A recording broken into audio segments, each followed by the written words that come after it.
ఈరోజు ఎన్నికల కౌంటింగ్ ప్రారంభమైంది. ఏ ఏ రాష్ట్రాల్లో ఏ పార్టీకి ఎన్ని స్థానాలు అనేది దాదాపుగా క్లియర్ అయింది. కానీ ఏ రాష్ట్రంలో కూడా అసెంబ్లీ ఎన్నికలకు ముందు మా సీఎం అభ్యర్థి వీళ్ళు అని చెప్పి ప్రకటించలేదు. కేవలం టీఎంసీ అధికారంలోకి వస్తే మమతా బెనర్జీ సీఎం అని చెప్పి, తమిళనాడులో డిఎంకే అధికారంలోకి వస్తే స్టాలిన్ మళ్ళీ సీఎం అవుతారని చెప్పారు. కేరళలో కూడా సిపిఎం అధికారం ఉన్నప్పటికీ మళ్ళీ అధికారంలోకి వస్తే పినరయి విజయనే సీఎం అని చెప్పి కూడా సిపిఎం పార్టీ చెప్పలేదు. కానీ ఇప్పుడు బీజేపీ వెస్ట్ బెంగాల్లో వచ్చింది. తమిళనాడులో ఇక టీవీకే అధినేత విజయ్ అంటే ఆయన ప్రాంతీయ పార్టీ, ఆయనే అధినేత కాబట్టి ఆయనే సీఎం అవుతారు ఖచ్చితంగా, అది అందరూ తెలిసిందే. అస్సాంలో ఇప్పటికే బీజేపీ హ్యాట్రిక్ కొట్టింది. ఇప్పటి వరకు ఉన్న హిమంత్ బిశ్వా శర్మనే మళ్ళీ సీఎం అవుతారని చెప్పి తెలుస్తూ ఉంది. ముఖ్యంగా బెంగాల్లో ఈరోజు సువేందు అధికారి, అదేవిధంగా దిలీప్ ఘోష్, సుకాంత, వీళ్ళు ముగ్గురు ప్రచారంలో ఉన్నట్టు తెలుస్తూ ఉంది.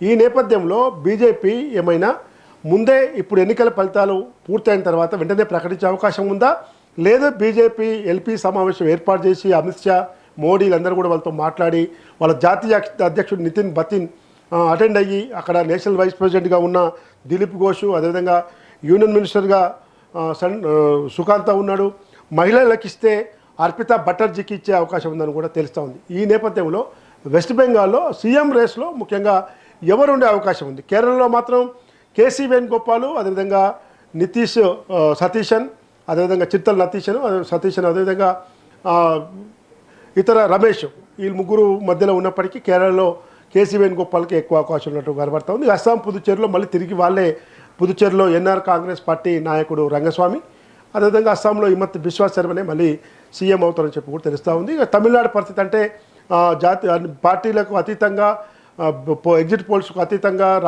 జాతీయ పార్టీలకు అతీతంగా ఫలితాలు వచ్చినాయి. విజయ్ అధికారంలో ఉన్నాడు, అధినేతగా ఉన్నాడు కాబట్టి ఆయనే ఉంటాడు. కానీ వెస్ట్ బెంగాల్లో, కేరళలో ఎవరు సీఎంగా ఉండే అవకాశం? పశ్చిమ బెంగాల్ విషయానికి వచ్చినట్లయితే మొదటి నుంచి అంటే గతంలో కూడా చూసుకున్నట్లయితే పశ్చిమ బెంగాల్లో మమతా బెనర్జీ 15 ఏళ్ళు అక్కడ పాలన కొనసాగించిన నేపథ్యంలో సుబేంద్ర అధికారి బీజేపీ ముఖ్యమంత్రి అభ్యర్థి రేసులో ప్రధానంగా తన పేరు వినపడుతున్నది పశ్చిమ బెంగాల్లో. అంటే మొదటి నుంచి కూడా బీజేపీ గతంలో చూసుకోవచ్చు సుబేంద్ర అధికారిని ముందుంచి పార్టీ కార్యక్రమాలను ముందుకు తీసుకెళ్లిన పరిస్థితి. మమతా బెనర్జీ పైన అనేక పోరాటాలు చేసిన దాంట్లో సుబేంద్ర అధికారి పాత్ర కీలకం అని చెప్పుకోవచ్చు. అంటే పార్టీని సంస్థాగతంగా అక్కడ ఎక్కువ స్థాయిలో, డామినేటింగ్ స్థాయిలో మమతా బెనర్జీ అధికారంలోకి వచ్చి, మమతా బెనర్జీ ప్రభుత్వం అధికారంలో ఉన్నప్పటికీ ఎలాంటి రకరకాల ఇబ్బందులకు గురి చేసినా కూడా సుబేంద్ర అధికారి ఎక్కడ కూడా తన వెనకడుగు వేయకుండా బీజేపీ పార్టీకి పెద్ద దిక్కుగా నిలిచిన పరిస్థితి పశ్చిమ బెంగాల్ ప్రజలు కానీ, పశ్చిమ బీజేపీ పార్టీ కానీ అంత ఈజీగా మర్చిపోలేదు. సుబేంద్ర అధికారి ప్రధాన కీలకంగా మారారు.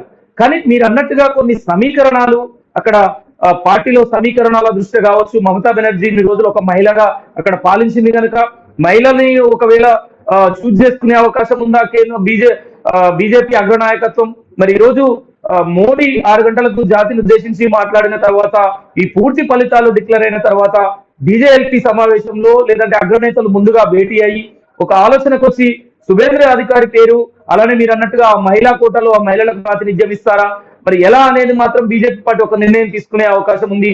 బీజేపీ సమావేశంలో కూడా ఒక నిర్ణయం ఆలోచించిన తర్వాత తీసుకునే అవకాశాలు అయితే స్పష్టంగా ఉన్నాయి. అంటే గతంలో కూడా చూసుకోవచ్చు బీజేపీ పార్టీ ఒంటరిగా పోటీ చేసిన దగ్గర, కూటమిగా పోటీ చేసిన దగ్గరనేమో ఒకలాగా నిర్ణయం తీసుకుంటుంది. ముందుగా బీజేపీ అభ్యర్థుల విషయంలో కావచ్చు, అక్కడ గెలుపు ఫలితాలపైన ఆధారపడి బీజేపీ ఒక నిర్ణయం తీసుకున్న దాఖలాలు అనేకం ఉన్నాయి. అటు మహారాష్ట్ర తీసుకోవచ్చు, గతంలో అక్కడ బీజేపీ బలాబలాలను చూసుకున్న తర్వాత విషయంలో దివంగత ఉమెన్ చాందీ తనయుడు చాందీ ఉమెన్ కొద్దిసేపటి క్రితం ట్వీట్ చేశాడు. ఆయన తండ్రి సమాధి పక్కన నిలబడి ఫోటో పెడుతూ కూడా చేశాడు. ఆయన కూడా ఎల్డీఎఫ్ అభ్యర్థి పైన ఈరోజు గెలవడం జరిగింది. ఆయన కూడా సీఎం రేస్లో ఉన్నారా అనే చర్చ మరి కొద్దిసేపటి క్రితం నుంచే స్టార్ట్ అయింది. కాబట్టి కేరళలో అనూహ్యంగా గతంలో ముఖ్యమంత్రిగా పనిచేసిన ఉమెన్ చాందీ తనయుడు చాందీ ఉమెన్ ఏమన్నా తెరపైకి వచ్చే అవకాశం ఉందా? తప్పకుండా రాములు. అంటే మీరు అన్నట్టుగా ఉమెన్ చాందీ కాంగ్రెస్ పార్టీకి అనేక సేవలు చేశారు. ఒక సీనియర్ నాయకుడిగా అసలు మన తెలుగు రాష్ట్రాలకు ఇన్ఛార్జిగా కూడా పనిచేశారు. ఉమెన్ చాందీ దేశంలో కాంగ్రెస్ పార్టీ అగ్రనాయకత్వంలో ఒకరు, అగ్రనాయకత్వంలో తను కీలకంగా పనిచేస్తారు. అగ్రనేతల్లో ఒకరు కాంగ్రెస్ పార్టీలో. ఉమెన్ చాందీ తెలుగు రాష్ట్రాలకు ఇన్ఛార్జిగా కూడా అటు తెలంగాణలో కావచ్చు, అటు ఆంధ్రప్రదేశ్ లో కావచ్చు, తెలంగాణలో కాంగ్రెస్ పార్టీ బలోపేతం కోసం ఉమెన్ చాందీ గాని చాలా పనిచేసిన సందర్భాలు ఉన్నాయి, సత్సంబంధాలు ఉన్నాయి. దేశవ్యాప్తంగా కూడా తను బాధ్యతలు నిర్వర్తించాడు కాంగ్రెస్ పార్టీ ఎదుగుదల కోసం, సంస్థాగతం కోసం. కానీ అలాంటి నేపథ్యంలో జనరల్ గా ఎవరైనా గత కొద్ది రోజులుగా కేరళలో ఎన్నికలున్నప్పటి నుంచి ప్రతి ఒక్కరూ కేరళలో కాంగ్రెస్ పార్టీ యూడిఎఫ్ గెలిచినట్లయితే కేసీ వేణుగోపాలే ముఖ్యమంత్రి అవుతారు అని చెప్పేసి చాలా మంది విశ్లేషకులు కానీ చాలా మంది అనుకున్నారు. కానీ సడన్ గా మనం చూసాం కాంగ్రెస్ పార్టీ కేసీ వేణుగోపాల్ ఇప్పుడు జాతీయ నాయకత్వంలో ఉన్నాడు, జాతీయ అగ్రనేతగా ఉన్నారు కాంగ్రెస్ పార్టీలో.